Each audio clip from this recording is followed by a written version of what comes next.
O Jorge, ele nasceu no dia 16 de abril de 2021. E quando ele nasceu foi um tormento mesmo, né? Porque eu tive problema com pediatra, problema com obstetra, né? Sobre violência obstétrica, na realidade, né? Foi bem difícil. Fiquei mais de 16 horas de trabalho de parto, sem sucesso.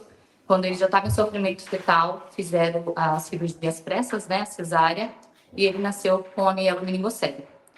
Quando foi constatada a mielomeningocele, né, quando tiraram ele de dentro de mim, estava lá aberta a coluna dele e ninguém teve a sensibilidade de conversar comigo primeiro, né, falar, olha, uma mielomeningocele, uma malformação, não.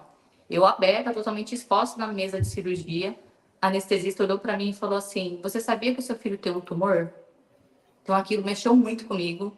Eu fiquei tão abalada que eu quase não saí da sala de cirurgia. Fiquei depois mais de 6 horas em espera, né? Para esperar o meu corpo voltar à temperatura normal, porque a temperatura caiu. Eu tive eclâmpsia, então quase morri na mesa de parto e depois ainda sofri essa violência obstétrica, né? Foi bem difícil. E aí, quando veio o diagnóstico dele, né, o primeiro, que foi da mielomeningocele, foi já lá mesmo na mesa de cirurgia, quando o pediatra veio, conversou comigo e me orientou, falou assim, olha, mãe, é uma malformação, não é um tumor, mas ele vai precisar fazer uma cirurgia. Então, 24 horas depois da cirurgia, depois que ele nasceu, ele já fez a primeira cirurgia de correção da mielo, que foi o fechamento da coluna. E ficou na UTI NEL durante 25 dias. Então, eu saí de um hospital, que eu fiquei em um hospital, e ele foi para outro, né, para fazer a cirurgia. Eu saí de um e já fui direto para o outro hospital.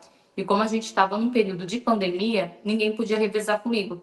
Então, eu tive que ficar no outro hospital com o Jorge, eu com os pontos ainda, um deles quis abrir, tive quase uma infecção hospitalar por conta disso. Então, foi, assim, bem difícil durante o período do nascimento do Jorge até ele ter alta da UTI neonatal. Então, depois do nascimento dele, com 2 anos e meio, a gente também recebeu o segundo diagnóstico, que foi o diagnóstico do autismo. E a gente se sente muito sozinha em todos os momentos, né? Além de se sentir sozinha, a gente se sente também culpada. Né? A gente já vem com aquela culpa que a gente carrega desde quando ele nasceu, porque olharam para mim e falaram assim: ah, você não comeu direito, você usou droga, você fez isso, você fez alguma coisa de errado para ele ter nascido com deficiência. E depois do autismo ainda continuou, né? As pessoas continuam culpando, falando assim, não, você fez alguma coisa, tem algum gene aí que não é legal. E as pessoas falam dessa forma como se fosse algum problema, né? A criança ter alguma deficiência ou a criança ser autista. E isso é muito ruim. Quando o Jorge nasceu, ele estava previsto para nascer no dia 23 de abril, que foi bem bacana, porque ele ia nascer no dia de São Jorge, né? Por isso que a gente colocou o nome dele de Jorge.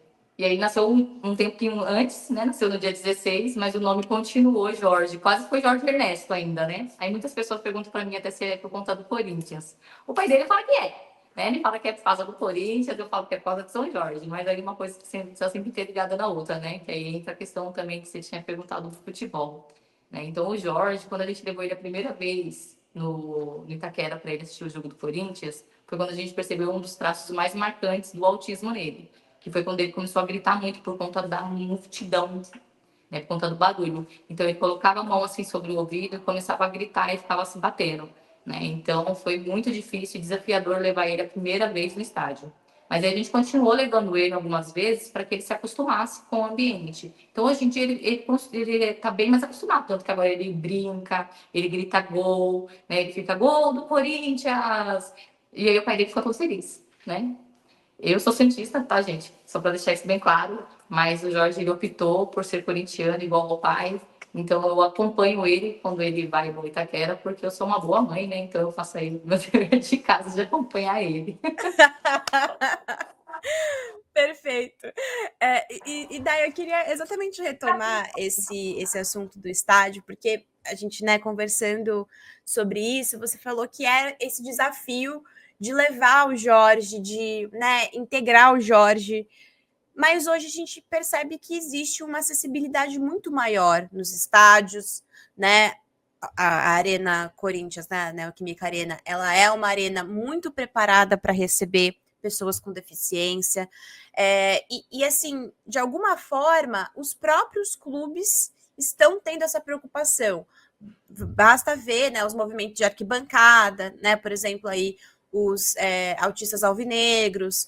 Tudo isso vem já de uma década para cá, digamos assim. A gente não pode falar muito antes disso, porque o debate sobre deficiência, o debate sobre acessibilidade, ele é recente, né, no Sim. futebol.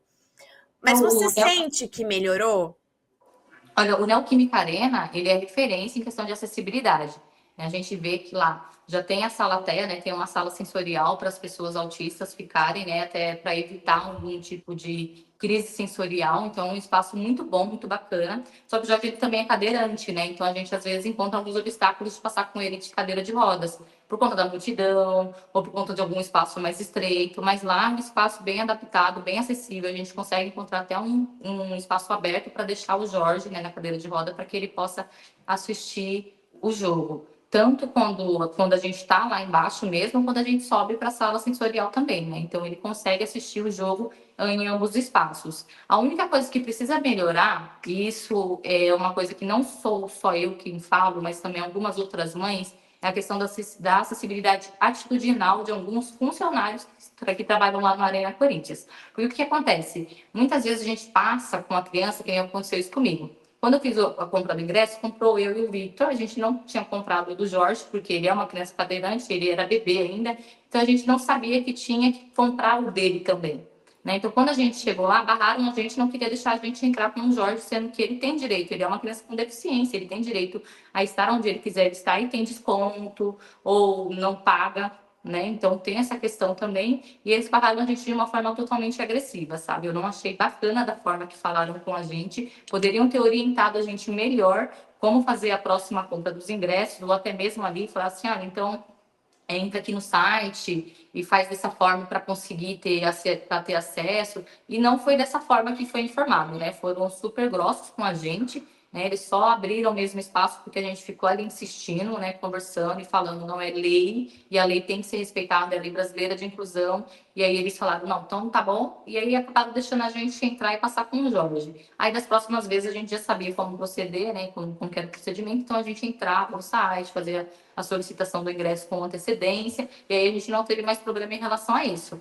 Mas, pelo menos no dia, eu achei que eles foram super grossos com a gente, e isso não aconteceu só comigo, aconteceu também com algumas outras mães de crianças autistas que chegaram no momento e, por conta de algum erro do ingresso, eles foram extremamente grosseiros com as mães. Eu acho que isso é muito ruim. Eles têm que pensar também um pouquinho que a acessibilidade não é só arquitetônica. A acessibilidade ela também é atitudinal e ela tem que ser uma das primeiras a ser colocada em prática. E a sala, dá para ver o campo ou ela é uma sala interna? Não, dá para ver o campo, sim. Ela é bem ampla, tem um vidro assim bem espaçoso, então a pessoa que está lá, ela consegue assistir o jogo sem problema nenhum. É um espaço até aconchegante, muito confortável para que as pessoas autistas possam assistir o jogo sem ter aquela interferência da gritaria da torcida, né? Porque o maior problema da pessoa autista no sensorial auditivo é o barulho. Então, quando tá muita gritaria, quando tá muito, principalmente na hora do gol, né, que todo mundo começa a gritar e pular e bater palma, então a criança acaba entrando em crise. Então, é um espaço ali maravilhoso para que eles consigam assistir o jogo sem ter esse problema com a sensibilidade auditiva. Então, eu acho que ali é um espaço maravilhoso. Eu até falo para todo mundo, gente, vai ver o jogo, tá com uma criança autista, entra no site antes, né? Faça a compra do ingresso para que ele tenha acesso à sala TEA, né? Para que ele possa assistir o jogo lá de uma forma mais confortável para ele, que isso vai evitar até problema para a própria família que tiver com ele ali no momento. Né? O que você acha que falta ainda para deixar o futebol mais acessível para pessoas autistas? Eu acho que essa ideia dos salões é uma ideia muito bacana, né? Então você consegue informar melhor as pessoas para que elas tenham a consciência de que os autistas eles podem estar onde eles quiserem estar. E quando você vê uma criança ou um adolescente, até um adulto autista tendo crise, você tem que ter empatia e tentar atender aquela pessoa da melhor forma possível, né? Sem ser agressivo e sem ficar julgando também. Porque a gente sofre muito com julgamentos, né? Quando a gente está com o Jorge em algum ambiente que ele começa a entrar em crise, as pessoas já olham e falam assim, é birra, é manha, é falta de tapa. A gente já ouviu de tudo, né? Então dá vontade às vezes até de falar assim, é falta de tapa em você, né? Porque falar isso de uma criança é uma coisa assim surreal. Mas a gente escuta de tudo. E isso é muito difícil, né? Então, eu acho que ter cursos de capacitação para todos os funcionários dos estádios seria super importante para que eles soubessem como fazer a abordagem com as pessoas com deficiência no geral. A questão do telão em si é muito importante também, que aí consegue informar quantas pessoas com deficiência estão no local, ou o que você pode fazer no momento de crise de alguma pessoa com deficiência ou uma pessoa autista para ajudar. Então, acho que deixar essas informações no telão seria super importante, sim. E é bacana que hoje a gente vê que tem tanto o Neoquímica, o Morumbi, o Allianz Parque, todos eles hoje têm a sala sensorial, né? Eu espero aí que quando tiver a reforma lá também, no nosso alçapão, também tenha, né? E daí, para a gente encerrar, eu entendi já que você é santista, ficou meio contrariada aí com a questão do Corinthians, mas o Jorge já demonstra um amor muito grande pelo clube, né? Assim, as fotos Sim. dele, ele com a camisa do Corinthians. O quanto isso já faz parte do Jorge e o que você entende que o futebol já contribuiu para ele, para o desenvolvimento dele? Nossa, muito. Até porque que nem o Jorge, ele não gostava de multidão e não gostava de barulho. Depois que ele começou a ir ao estádio, ele começou a gostar mais de barulho, a gostar mais de multidão. Hoje em dia ele fala com todo mundo e ele gosta muito. Toda vez que ele escuta um gol, ele já grita: "Gol do Corinthians!"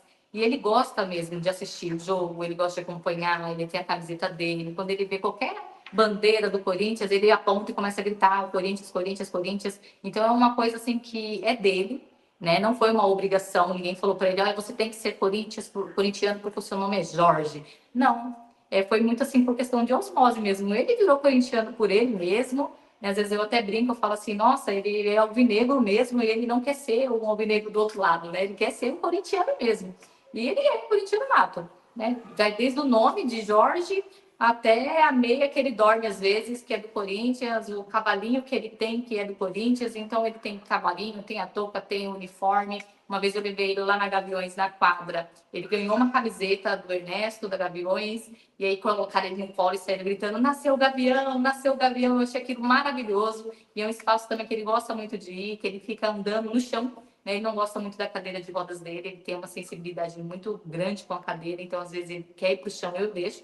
Né? Então ele fica andando pela quadra inteira. Então, assim, são espaços que a gente é super acolhido, né? E a gente percebe que a torcida tem esse carinho com ele também. E isso é uma coisa que mexe muito com a gente, né? Quando a gente é mãe e a gente olha assim para a criança e a gente vê que ele é apenas uma criança de 3 anos de idade, já foi incorporado assim na torcida de uma forma tão grandiosa, a gente fica muito feliz, né? Que a gente vê que eles realmente gostam do Jorge, levam ele junto, e se fosse por eles, eu acho que o Jorge estaria lá no meio da aviões com eles pulando junto, fazendo porocopó, de verdade.